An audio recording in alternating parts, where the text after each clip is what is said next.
Hello and welcome my YouTube channel CGPSC Vyapam MCQ hub. तो लीजिए दोस्तों, जिसका हम सभी को बेसब्री से इंतज़ार था, आखिर उसका नोटिफिकेशन जारी कर दिया गया है। छत्तीसगढ़ में नगर सेना भर्ती 2024 का नोटिफिकेशन जारी कर दिया गया है। नगर सेना भर्ती में इस बार 2215 पदों पर भर्ती की प्रक्रिया चालू की गई है।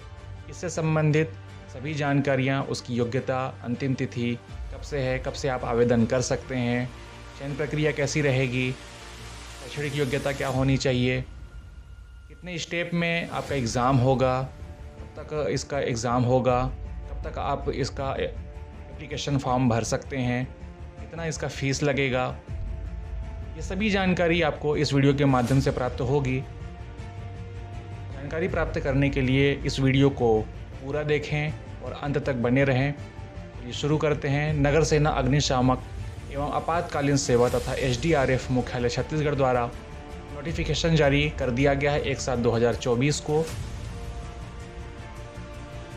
होमगार्ड एवं स्वयंसेवी सैनिकों की भर्ती के लिए यहाँ पास नोटिफिकेशन जारी किया गया है। छत्तीसगढ़ नगर सेना की ऑफिशियल वेबसाइट FIRENOC.cg.gov.in पर संपूर्ण जानकारी आप प्राप्त कर सकते हैं।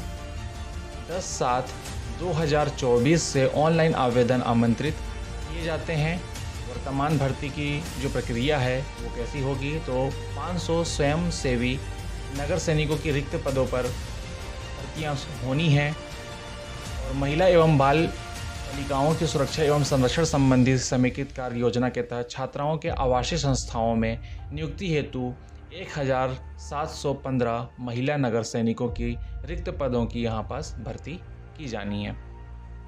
ऑनलाइन आवेदन भरने की जो प्रारंभिक तिथि है वो है 10/7/2024। ऑनलाइन आवेदन पत्र भरने की जो अंतिम तिथि है वो है 10/8/2024। यानी आपके पास टोटल 1 महीने रहेंगे इस फॉर्म को भरने के लिए। अभी 10/7 से यह स्टार्ट हो जाएगा। त्रुटि सुधार के लिए 17/8/2024 तक इसमें आप भर सकते हैं। परीक्षा शुल्क अगर आप अनारक्षित या अन्य पिछड़ा वर्ग के हैं तो 300, अनुसूचित जाति जनजाति के हैं तो 200 रुपये आपको इसके लिए शुल्क भुगतान करने होंगे। इसकी ऑफिशियल वेबसाइट इसका पूरा डॉक्यूमेंट आप डाउनलोड कर सकते हैं। आगे देखते हैं रिक्त पदों पर कौन कौन से ज़िले में कितनी पद यहाँ पास निकाले गए हैं। सबसे पहले यहाँ पास देखिए कि 500 स्वयंसेवी नगर सैनिकों के पद पर जनरल ड्यूटी हेतु यहाँ पास इन पदों में महिलाओं के लिए शासन के निर्देशानुसार 30% ओरिजेंटल आरक्षण भी यहाँ पास रहेगा। 500 स्वयंसेवी नगर सैनिकों के पद में महिलाओं का आरक्षण भी 30% रहेगा। दूसरा है 1715 महिला नगर सैनिकों के लिए केवल महिलाएं ही इसमें आवेदन कर सकती हैं और इसमें छात्राओं के आवासीय संस्थाओं में इनकी नियुक्ति की जानी है। 500 नगर सैनिकों के रिक्त पदों का वर्गवार विवरण अभी हम देखते हैं। जनरल ड्यूटी के लिए रायपुर बैकलॉग पद पर अगर हम देखें तो पुरुष के लिए यहाँ पास अनारक्षित में 22 है, महिला के लिए 9 है। कुल योग्य अगर हम देखें तो टोटल 60 सीट यहाँ पास रायपुर बैकलॉग पद पर दिए गए हैं। दुर्ग में अगर हम देखें तो दुर्ग में अनारक्षित के लिए 24 और महिला के लिए है 9 टोटल अगर देखें तो 50।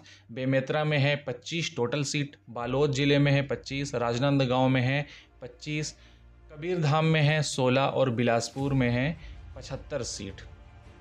कुल अगर आप देखें तो 75 सीट यहाँ पास दिए गए हैं, जिसमें पुरुष के लिए अनारक्षित वर्ग में 28 है और महिला के लिए 18। मुंगेली ज़िले में अगर आप देखें तो टोटल 25 हैं। गोरेला पेंड्रा मरवाही में भी 25 सीट हैं। रायगढ़ में अगर आप देखें तो उसमें भी 25 सीटें हैं। कोरबा में 25 सीट। जांजगीर चांपा में आपका 25 सीट। अंबिकापुर में 60 सीट। कोरिया ज़िला में आपका 40 सीट है। कुल मिलाकर के आपका टोटल सीट जो नगर सैनिक के लिए है वो 500 पद की यहाँ पास नियुक्ति की जानी है। टोटल 500 पोस्ट यहाँ पास निकाले गए हैं। आगे हम देखते हैं महिला के लिए कौन कौन से पोस्ट निकाले गए हैं और उसमें कितने कितने जिलेवार पदों की संख्या है। महिला एवं बाल बालिकाओं के सुरक्षा एवं संरक्षण संबंधी समेकित कार्य योजना के तहत छात्राओं के लिए 1715 स्वयंसेवी महिला नगर सैनिकों के रिक्त पदों का वर्गवार यहाँ पर देखें तो रायपुर में, महासमुंद में, बलौदा बाजार, गरियाबंद, धमतरी, दुर्ग, राजनांदगांव बैकलॉग पद, बालोद, बेमेतरा, कबीरधाम। इसमें टोटल मिलाकर के अगर हम टोटल पोस्ट देखें तो टोटल कितने पोस्ट हैं, 315 पोस्ट दिए गए हैं। वर्गवार में अगर आप अनारक्षित वर्ग में देखें, अनुसूचित जाति जनजाति में देखेंगे। अगला है हमारा बिलासपुर ज़िले, मुंगेली ज़िले में अगर हम देखें तो गोरेला, पेंड्रा, मरवाही, जांजगीर चांपा, कोरबा, बैकलॉग, रायगढ़ और बैकलॉग पद। टोटल अगर हम देखें तो यहाँ पास 265 सीट दिए गए हैं। Jagdalpur backlog area, Dantewada, Kanker, Narayanpur backlog पद, बीजापुर बैकलॉग पद, सुकमा बैकलॉग पद है, कोंडागांव, ये सारे अगर टोटल हम देखें तो टोटल में अगर हमारा बस्तर जिला जो संभाग है उसमें टोटल 705 पोस्ट निकाले गए हैं। सरगुजा की अगर बात करें, अंबिकापुर बैकलॉग और सूरजपुर में अगर हम देखें तो 50 पोस्ट इधर हैं। और कोरिया ज़िले में अगर हम देखें तो बैकुंठपुर कोरिया बैकलॉग पद में यहाँ पास 80 पोस्ट हैं। तो जो कोरिया ज़िले में रहने वाले हैं उनके लिए बहुत ही अच्छी खबर है कि टोटल यहाँ पास 80 पोस्ट दिए गए हैं। जसपुर बैकलॉग पद में 100 हैं और बलरामपुर ज़िले में अकेले यहाँ पास 100 हैं। कुल मिलाकर के यहाँ पास टोटल 1715 पोस्ट निकाले गए हैं। सीधी भर्ती के लिए पात्रता एवं शर्तें क्या क्या होनी चाहिए? नंबर 7 में अगर हम देखें तो उम्मीदवारों को संबंधित जिले का मूल निवासी होना चाहिए। मतलब ये है कि आप जिस भी ज़िले में रहते हैं उसी ज़िले में आवेदन कर सकते हैं, दूसरे ज़िले में नहीं कर सकते हैं। निवास प्रमाण पत्र आपको देना अनिवार्य होगा और उम्मीदवार को छत्तीसगढ़ राज्य के किसी भी ज़िले में रोजगार कार्यालय में जीवित पंजीयन होना अनिवार्य है। आचरण उसका अच्छा होना चाहिए। वेतनमान क्या है? तो यह नियमित शासकीय सेवक नहीं है। नियमित शासकीय सेवक की परिधि में नहीं आने की वजह से इसमें नियमित वेतन की पात्रता नहीं होती है। इन्हें छत्तीसगढ़ शासन द्वारा समय समय पर जो स्वीकृत मानदेय या अन्य भत्ते होते हैं वही देय होते हैं। आप इसमें नियमित वेतनमान के भुगताता नहीं होते। आयु सीमा क्या है? तो किसी भी वर्ग के उम्मीदवार की आयु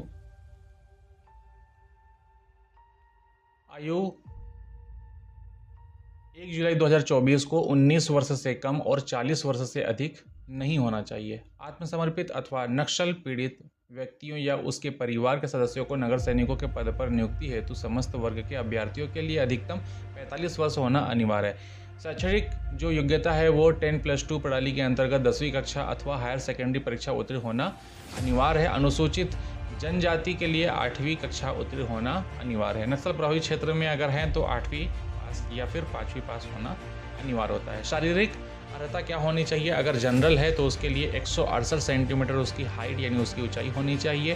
अन्य पिछड़ा वर्ग है या फिर अनुसूचित जाति जनजाति का है तो 153 सेंटीमीटर होना चाहिए। सीना कितना होना चाहिए? तो सीना बिना फुलाए 81 सेंटीमीटर होना चाहिए। अनुसूचित जनजाति अभ्यर्थी के लिए 76 सेंटीमीटर फुलाने के लिए 86 सेंटीमीटर और अनारक्षित और जो अनुसूचित जाति जनजाति के लिए है उनके लिए 81 सेंटीमीटर का होना अनिवार्य है। शारीरिक दक्षता एवं परीक्षा जो ली जाएगी वो कैसी होगी? पुरुषों के लिए अलग होती है, महिलाओं के लिए अलग। तो हम देखते हैं पुरुषों के लिए 100 मीटर की दौड़ लगेगी जो 25 अंक का होगा। 800 मीटर की दौड़ वो भी 25 अंक का होगा। लंबी कूद 25 अंक का, ऊंची कूद भी 25 अंक का होगा। जबकि महिलाओं के लिए 800 मीटर की दौड़ जो 50 अंक का होगा, लंबी कूद 25 और ऊंची कूद भी 25। कुल मिलाकर के आपका पुरुषों के लिए भी 100 अंक का पेपर होगा और महिलाओं के लिए भी 100 अंक का पेपर होगा। सबसे पहले आपका शारीरिक दक्षता होगा, उसके बाद आप अगर उसमें पास हो जाते हैं तो आपको लिखित परीक्षा के लिए बुलाया जाएगा। लिखित परीक्षा में 100 अंकों का यहाँ पास क्वेश्चन दिया जाएगा। 2 घंटे का आपका समय होगा जिसमें सामान्य ज्ञान, बुद्धि क्षमता और गणित से संबंधित हिंदी, अंग्रेजी, नॉर्मल ये क्वेश्चन रहेंगे। किसी को ग्रॉस अंक दिया जाना होता है तो इसके लिए भी अलग से विवरण जारी किया गया है, जिसने विद्यालय, महाविद्यालय का कम से कम संभाग स्तरीय पर खेलकूद में उसे 5 अंक का बोनस दे दिया जाएगा। नाविक, तैराकी, गोताखोर है तो उसे 10 अंक दिया जाएगा। एनसीसी का सी प्रमाण पत्र है तो उसे 5 अंक दे दिया जाएगा। ड्राइविंग लाइसेंस हेवी है तो उसे 5 अंक दिया जाएगा। नाई, धोबी, कुक, अगर इलेक्ट्रीशियन है इसका कोई सर्टिफिकेट अगर देता है तो उसे 5 अंक दिया जाएगा। उम्मीदवार जो मान्यता प्राप्त संस्था में हिंदी टाइपिंग अगर वो दिखाता है 25 शब्द प्रति मिनट की दर से तो उसे भी 5 अंक दिया जाएगा। लेकिन याद रखें कि इन सभी टिप में से किसी 2 टिप को लेकर के अधिकतम 20 अंक ही आपको बोनस में दिए जाएंगे, उससे ज़्यादा बोनस आपको नहीं दिया जाएगा। अधिकतम बोनस आपको कितने अंक का मिलेगा? 20 अंक का। चयन सूची कैसे निकाली जाएगी? तो सबसे पहले आपका जो शारीरिक टेस्ट जो होता है 100 अंक का वो, लिखित परीक्षा 100 अंक का वो और 20 अंक आपका रहेगा बोनस का। तो टोटल मिलाकर के 220 अंक का आपका एग्ज़ाम होगा और इसी के आधार पर आपका मेरिट सूची बनाई जाएगी। मेरिट सूची महिलाओं के लिए अलग बनाया जाएगा, जिसमें महिलाओं का आरक्षण के लिए 30% जो हॉरिजॉन्टल आरक्षण दिया जा रहा है उससे जोड़ करके ही इसे बनाया जाएगा। भर्ती प्रक्रिया के लिए यहाँ पर जो एग्ज़ाम होगा वो रायपुर, अंबिकापुर, बिलासपुर, जगदलपुर संभाग मुख्यालयों में किया जाना है। आप इसका आवेदन ऑनलाइन ही कर सकते हैं। इसकी ऑफिशियल वेबसाइट firenoc.cg.gov.in पर जाकर के आप आवेदन कर सकते हैं। भुगतान के लिए आपको ऑनलाइन पेमेंट करना होगा। महिला अभ्यर्थियों हेतु जनरल ड्यूटी के लिए महिला एवं बाल विकास संरक्षण संबंधी यहाँ पास आपको जानकारी दी जाती है। महिलाओं का वहाँ पास होगा। आवेदन फॉर्म में आपको शिक्षा संबंधी प्रमाण पत्र, संबंधित जिले का मूल निवास होना अनिवार्य है, जाति प्रमाण पत्र, रोजगार कार्यालय का जीवित पंजीयन प्रमाण पत्र, 2 नग पासपोर्ट फोटो आपको दिया जाएगा और अगर बोनस अंक है तो उसके लिए भी आपको प्रमाण पत्र देना अनिवार्य होगा, जिसमें ड्राइविंग लाइसेंस, हिंदी टाइपिंग प्रमाण पत्र, NCC प्रमाण पत्र दिया जाना जरूरी है। अधिकतम जानकारी के लिए cgvyapam.cgstate.gov.in पर जाकर के भी जानकारी प्राप्त कर सकते हैं। Thank you for watching this video. मेरे इस वीडियो को देखने के लिए आपका बहुत बहुत धन्यवाद। इसी तरीके की और भी जानकारी प्राप्त करने के लिए मेरे वीडियो को ज़्यादा से ज़्यादा सब्सक्राइब करें, लाइक करें और कमेंट्स करें।